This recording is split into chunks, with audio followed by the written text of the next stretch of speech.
Like siren passing through the road and you are playing Scrabble, you will not even move because your child is not inside.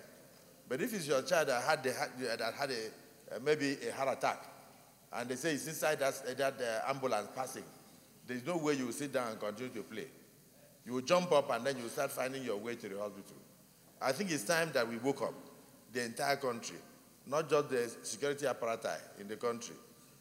I believe strongly that we should also set up a very strong committee of the Senate to meet with the president privately to also profile solutions. And outside that, on the issue of Benue, there is no way we can have only police going to Benue. We know that the way the training of the police is different from the training of the military. Sometimes the police do not train for more than 1 year. I'm not saying they are not good, but I know that the military, they do go through much more rigorous training. And so sometimes in this kind of combat, they are much more professional.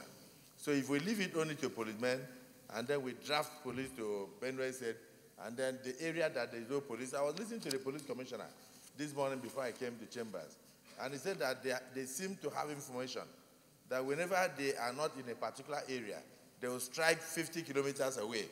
When they move to that area, they will go to the next area, 20 kilometers away. And then, of course, one of the senators described that they've started guerrilla tactics, where they now divide themselves. If they are 50, they go in groups of 5, 7, 10. They will just mix with the people. You will know that somewhere they have hidden their bikes.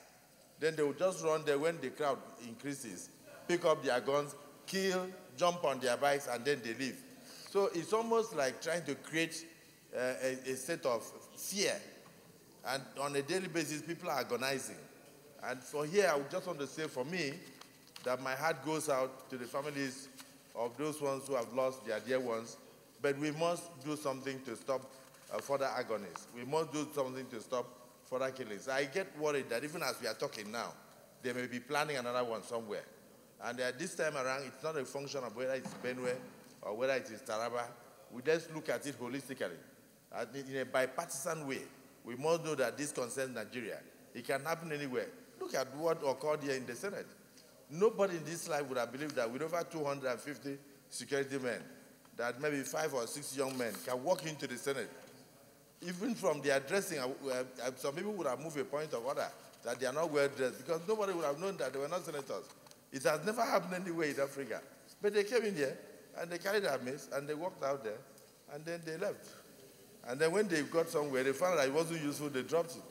So it's becoming very laughable. In order for us to save Nigeria from being ridiculed within the international community, we must take these issues much more seriously than this.